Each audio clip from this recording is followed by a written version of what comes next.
Satu. Assalamualaikum warahmatullahi wabarakatuh. Kami dari kelompok 5 akan mempresentasikan hasil tugas Project Based Learning Biofarmacetika terkait Comparative Study on the Bioavailability and Bioequivalence of Rifampicin Capsule in Human. Kami kelompok 5 beranggotakan 8 orang yang terdiri dari Atila Razita Rahma, Desti Sapitri, Asmin Ai Pratiwi, Regina Aprita Heftasya, Dinia Nurfatika, Tresia Donar Butar-Butar, Virgi Felicia, dan Arini Alfa Haira Amdar.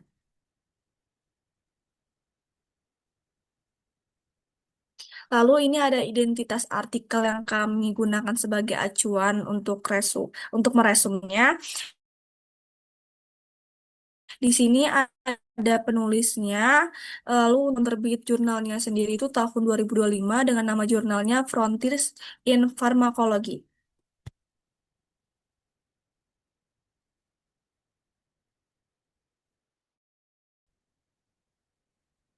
Lanjut, kita ke masuk latar belakang. Jadi, tuberkulosis masih menjadi masalah kesehatan terbesar di dunia. Dan rifampicin adalah salah satu obat lini pertama yang bekerja sangat kuat untuk membunuh Mycobacterium tuberculosis. Obat ini memiliki MIC yang lebih rendah dibandingkan rifampicin, sehingga secara potensi 2 sampai 10 kali lebih kuat. Keunggulan lain rifampicin adalah tidak perlu diminum setiap hari, sehingga dapat membantu meningkatkan kepatuhan dari pasien. Namun, respon terhadap obat ini bisa berbeda antar individu, karena itu memahami farmakokinetiknya termasuk bioavailabilitas sangat penting. Lalu ada lalu apa sih itu bioavailability? Bioavailability itu menggambarkan seberapa banyak obat yang masuk ke aliran darah setelah diminum. Sedangkan bioequivalence itu dipakai untuk membandingkan dua produk obat yang mengandung zat aktif yang sama. Penilaian bioequivalensi diperlukan terutama saat mengembangkan obat generik, karena perbedaan bahan atau proses produksi bisa mempengaruhi kadar obat di dalam tubuh. Lalu literatur tentang bioequivalensi rifampicin ini sangat terbatas, karena itu penelitian ini tuh dilakukan untuk menilai bioavailabilitas dan bioekivalensi dua formulasi kapsul rifampicin dengan melihat parameter seperti Cmax atau konsentrasi puncak, Tmax atau waktu mencapai konsentrasi puncak, dan area under curve atau AUC yaitu luas kurva konsentrasi puncak pada sukarelawan yang sehat. Studi ini memiliki nilai kebaruan karena menjadi salah satu penelitian paling lengkap yang melaporkan data farmakokinetik dosis tunggal dari rifampicin pada manusia dengan metodologi dan analisis yang rinci.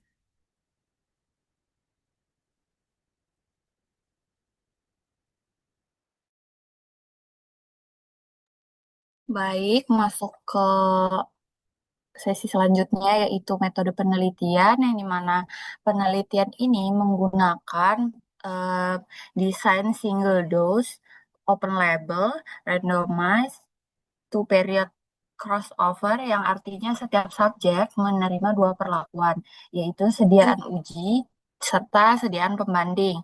Nah, dalam dua periode yang berbeda secara acak dan tanpa penyamaran. Tujuan desain ini adalah untuk membandingkan bioavailabilitas dan bioekivalensi dua formulasi rifampicin pada subjek yang sama sehingga variasi antar individunya itu dapat ditekan.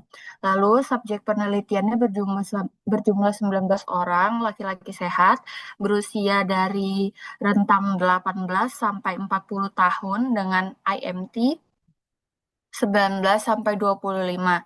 Seluruhnya berasal dari etnis Han dan direkrut dari Institute for Drug Clinical Experiments di Cina. Antar periode diberikan masa washout selama 7 hari untuk mencegah sisa obat dari dosis yang sebelumnya.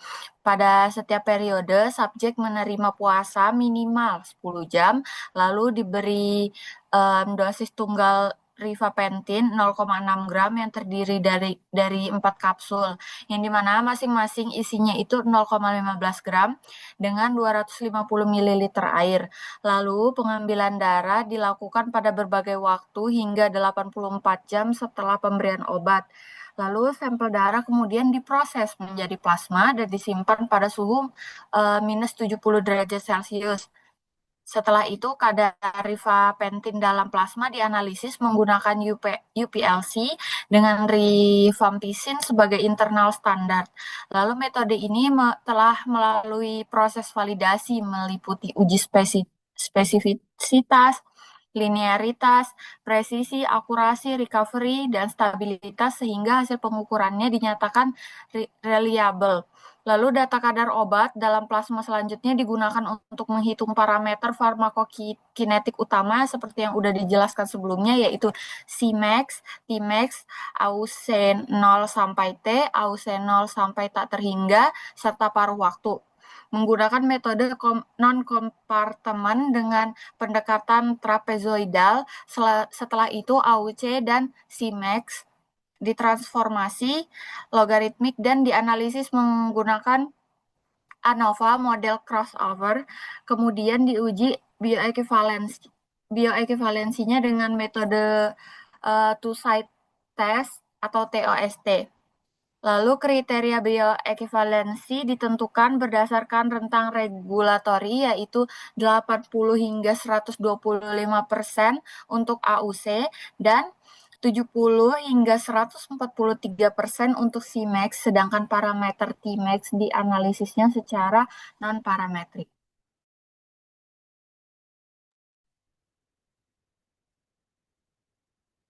Selanjutnya kita ke hasil penelitian. Nah, di sini ada tabel farmakokinetik formulasi referensi yaitu dari rifampicin 0,6 gram pada 19 subjek. Yang pertama kita telah dari waktu parunya atau tes tengahnya. Di sini didapatkan rata-ratanya itu atau mean yang bagian bawah itu di 15,422 jam plus minus 2,914. Nah, di sini menunjukkan bahwa rifampicin memiliki durasi eliminasi yang panjang, sehingga obatnya itu bertahan lama di dalam tubuh. Untuk kolom selanjutnya itu konsentrasi maksimum, di mana di sini nilai rata-ratanya adalah 12,093 plus minus 2,921 mikrogram per mililiter. Di sini menyatakan bahwa Em, angka ini menunjukkan bahwa obat mencapai konsentrasi puncak yang cukup tinggi sehingga absorpsinya itu dapat dikatakan efektif. Selanjutnya kita ke Tmax atau waktu maksimum. Di sini didapatkan rata-ratanya itu 4,211 plus minus 1,548 jam. Nah, ini menandakan bahwa rifampicin itu mencapai puncak konsentrasi secara bertahap, bukan langsung naik drastis, sehingga cocok dengan karakter obat yang diserap perlahan. Kemudian kita lanjut ke AUC 0 sampai waktu tertentu. Nah, di sini didapatkan rata-ratanya adalah 3,57,867 plus minus 104,519 nanogram per mililiter jam. Di sini AUC di sini itu menggambarkan total paparan obat dari waktu pemberian sampai titik pengukuran terakhir atau waktu terakhirnya gitu yaitu di 84 jam. Selanjutnya kita ke AUC 0 sampai tak hingga. Nah, di sini itu didapatkan nilai rata-ratanya itu 37 37 37 370,921 plus minus 114,2284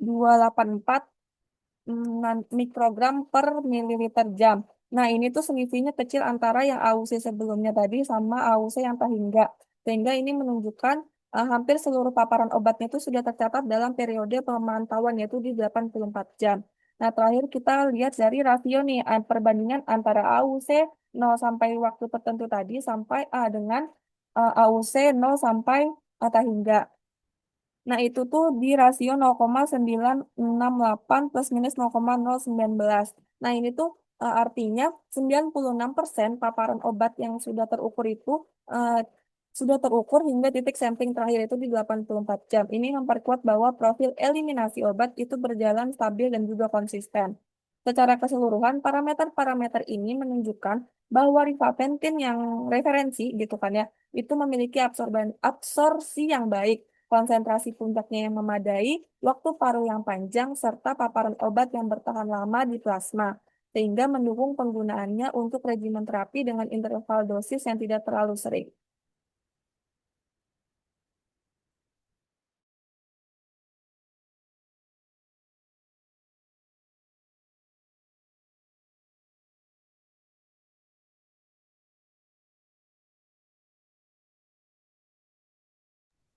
Yang selanjutnya ada parameter farmakokinetik dari formulasi uji rifapentin 0,6 gram pada 19 subjek. Yang dimana formulasi uji memiliki Cmax 12,401 plus minus 3,221 mikrogram per mililiter, yang menunjukkan bahwa obat mencapai kadar puncak yang hampir sama dengan referensi dan mencerminkan absorbensi yang tetap efektif. Nilai ini menunjukkan masuknya obat ke dalam sirkulasi berlangsung dengan baik karena konsentrasi puncak tidak lebih rendah dari referensi. Yang selanjutnya ada nilai Tmax 4,316 plus minus 1,635 jam, yang dimana menunjukkan bahwa absorpsi berlangsung dengan laju yang tidak jauh dari nilai Tmax referensi karena waktu mencapai puncak hanya berbeda sekitar 0,105 jam, sehingga tidak ada perbedaan berarti dalam kecepatan penyerapan. Nilai Auceno 1,1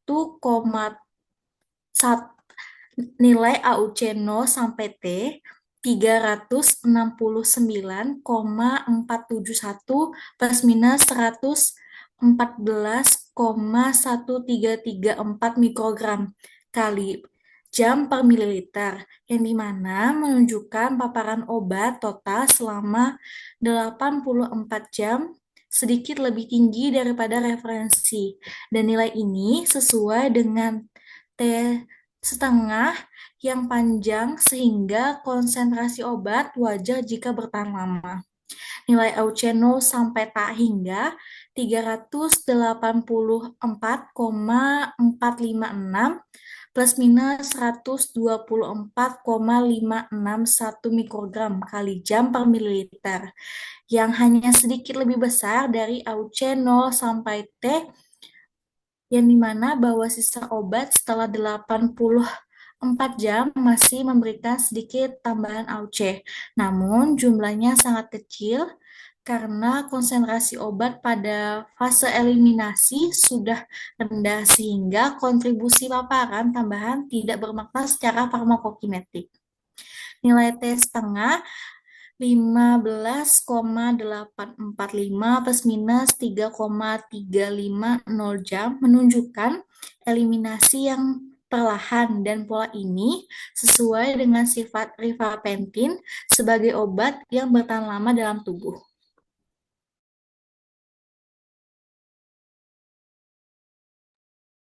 Baik, selanjutnya saya akan menjelaskan pada bagian hasil penelitian ini terkait perbandingan parameter farmakokinetik antara formulasi referensi dan formulasi ujinya.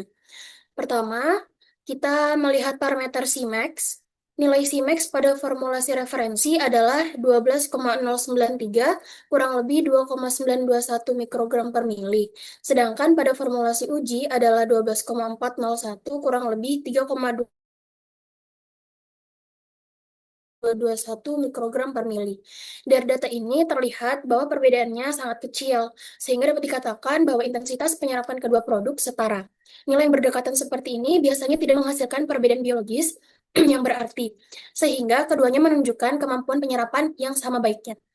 Kemudian, untuk parameter Tmax, formulasi referensi memiliki nilai 4,211 kurang lebih 1,548 jam, sementara formulasi uji memiliki nilai 4,316 kurang lebih 1,635 jam. Selisih waktu yang sangat kecil ini, yaitu hanya sekitar 0,105 jam, menunjukkan bahwa kedua produk mencapai konsentrasi puncak dengan kecepatan yang serupa. Artinya tidak ada perubahan yang signifikan pada laju penyerapan karena waktu tempuh menuju puncak konsentrasi hampir identik antara kedua formulasi. Selanjutnya, kita masuk ke parameter AUC0 sampai T yang menggambarkan total paparan obat selama 84 jam. Formulasi referensi memiliki nilai 357,867 kurang lebih 104,519 mikrogram jam per mili, sedangkan formulasi uji memiliki nilai 369,471 kurang lebih 114,334 mikrogram jam per mili. Karena selisihnya yang relatif kecil, kita dapat menyimpulkan bahwa jumlah total obat yang diterima tubuh selama periode pemantauan hampir sama antara kedua formulasi. Nilai yang berdekatan ini menunjukkan bahwa tubuh terpapar obat dalam jumlah yang serupa sepanjang waktu pemantauan. Kemudian, untuk AUC 0 sampai T hingga yang menggambarkan total paparan obat setelah perhitungan fase eliminasi, formulasi referensi memiliki nilai 370,921 kurang lebih 114,284 mikrogram jam per mili, sedangkan formulasi uji memiliki nilai 384,456 kurang lebih 124,561 mikrogram jam per mili. Kedua nilai ini masih berada dalam jarak yang berdekatan, menunjukkan bahwa total paparan setelah eliminasi juga tidak berbeda jauh. Maka pola eliminasi kedua produk ini dapat dianggap setara, karena keduanya tetap berada dalam kisaran yang hampir sama. Terakhir, kita melihat parameter tes tengah, yaitu waktu paruh eliminasi obat. Formulasi referensi memiliki nilai 15,422 kurang lebih 2,914 jam, sedangkan formulasi uji memiliki nilai 15,845 kurang lebih 3350 jam. Nilai ini kembali menampilkan bahwa keduanya memiliki pola penurunan konsentrasi yang hampir identik. Karena durasi eliminasinya berada dalam kisaran yang sama, dengan kata lain, kedua obat bertahan dalam tubuh selama waktu yang hampir sama sebelum eliminasi. Jadi dari keseluruhan parameter mulai dari Cmax, Tmax, AUC 0 sampai T, AUC 0 sampai T hingga T setengah, semuanya menunjukkan kesamaan pola antara formulasi referensi dan formulasi uji. Hal ini menggambarkan bahwa kedua formulasi bekerja dalam tubuh dengan cara yang konsisten, baik dari segi intensitas puncak, kecepatan penyerapan total paparan obat, maupun durasi keberadaan obat dalam tubuh. Baik, lanjut ke hasil penelitian di bagian evaluasi bioekivalensi antar formulasi. Di sini terdapat tabel mengenai hasil uji ekivalensi AUC 0 sampai T dengan rasio rata-rata geometrik AUC 0 sampai T sebesar 102,9% dengan interval kepercayaan 90%, yaitu 99,3% sampai 106,7%, yang menunjukkan bahwa paparan obat selama 84 jam antara formulasi uji dan referensi berada pada tingkat yang hampir sama, karena nilai rasio yang mendekati 100% yang menandakan perbedaan paparan yang sangat kecil.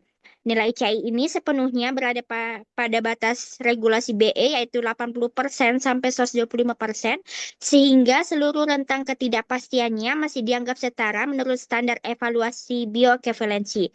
Ketika CI berada di dalam batas ini, maka berarti bahwa variasi yang mungkin terjadi pada populasi tetap tidak membuat paparan obat yang menyimpang secara klinis dari sediaan referensi.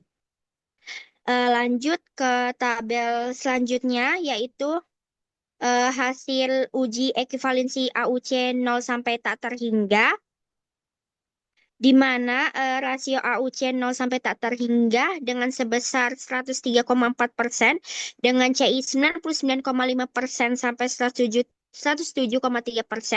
menunjukkan bahwa total paparan obat dari awal hingga eliminasi penuh tetap berada dalam kisaran yang hampir sama antar kedua formulasi. Nilai CI ini yang sempit memperlihatkan bahwa variabilitas antar subjek kecil sehingga hasilnya memiliki tingkat kepercayaan yang tinggi.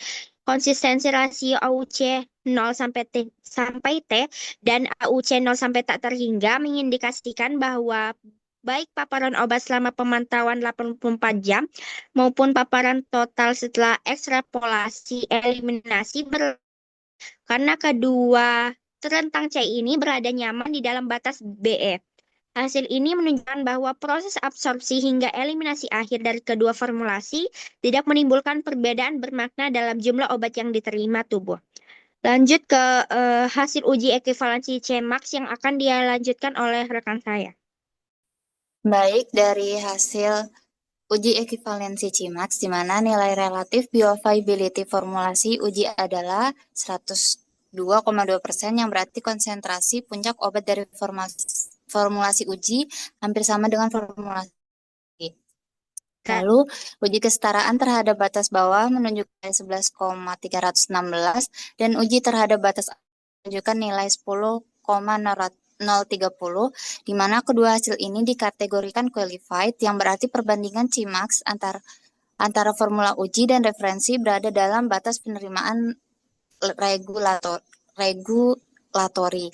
Selanjutnya ada interval kepercayaannya yaitu 96,4% hingga 108,4%.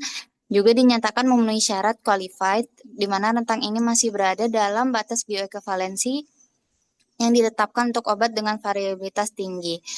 Jadi, dari tabel hasil uji ekivalensi tersebut didapatkan rasio rata-rata geometrik Cmax sebesar 102,2% dengan interval menunjukkan bahwa nilai puncak konsentrasi formulasi uji sangat mendekati formulasi referensi. Karena CI-nya berada dalam batas 70 hingga 143% yang berlaku untuk obat variabilitas tinggi seperti rifapentin. Maka hasil ini dinyatakan memenuhi syarat ekivalensi untuk parameter Cmax. Tentang ini digunakan karena obat dengan variabilitas tinggi cenderung menunjukkan fluktuasi respon antar individu sehingga toleransinya lebih luas dibandingkan parameter yang lain. Hasil ini juga menunjukkan bahwa absorpsi awal kedua formulasi berlangsung dengan kecepatan yang serupa. Karena nilai rasio yang mendekati 100% menandakan tidak ada perbedaan berarti pada fase puncak paparan obat. Secara keseluruhan, nilai rasio geometrik AUC 0 hingga T dan AUC 0 hingga tak terhingga dan Cmax semuanya dekat dengan 100%, yang menunjukkan paparan obat yang hampir identik antara formulasi uji dan referensi. Interval kepercayaan AUC 0 hingga T dan AUC 0 hingga tak terhingga berada dalam batas standar yaitu 80 hingga 125%, sehingga paparan obat baik selama periode pengukuran maupun total setelah eliminasi dinyatakan setara. Konsistensi antara rasio dan CL pada semua parameter bioekuivalensi menunjukkan hasil yang stabil dan tidak ada defisiasi signifikan secara farmakokinetik. Dengan demikian, dapat disimpulkan bahwa formulasi, uji, dan referensi memiliki profil bioavailabilitas yang setara dan memenuhi seluruh kriteria bioekuivalensi.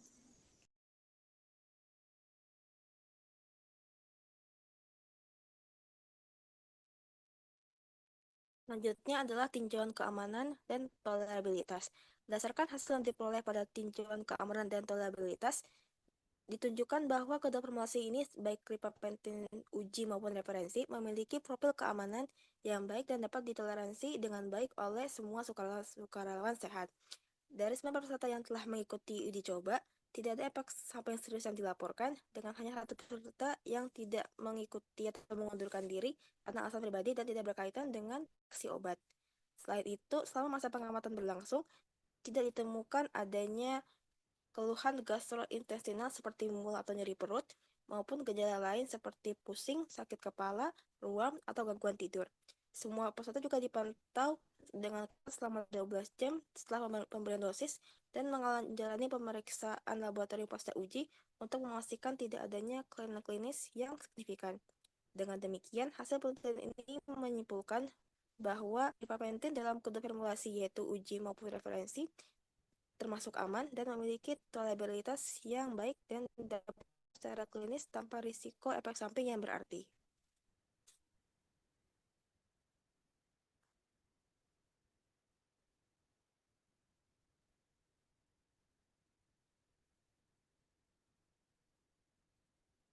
Selanjutnya, untuk bagian yang kesimpulan, hasil penelitian pada jurnal ini menunjukkan bahwa rifapentin dalam formulasi uji dan referensi memiliki profil bioavailabilitas yang sangat mirip karena seluruh parameter farmakokinetiknya seperti Cmax, Tmax, dan AUC 0 hingga T dan AUC 0 hingga tak terhingga berada pada kisaran nilai yang hampir sama. Seluruh rasio rata-rata geometrik dan interval kepercayaan yang dihasilkan juga terbukti berada dalam batas bioekivalensi standar, sehingga kedua produk yang dihasilkan dapat dianggap setara dalam hal paparan dan efektivitas farmakokinetiknya. Profil keamanan kedua formulasi terbukti baik berdasarkan tidak ditemukannya efek samping serius selama penelitian dan tolerabilitas yang tinggi pada seluruh peserta. Temuan ini juga menegaskan bahwa formulasi uji rifapentin ini layak untuk digunakan sebagai alternatif yang setara terhadap formulasi referensi karena memberikan efek farmakokinetik dan keamanan yang konsisten. Baik, mungkin sekian yang dapat kami sampaikan. Kurang lebihnya mohon maaf. Assalamualaikum warahmatullahi wabarakatuh.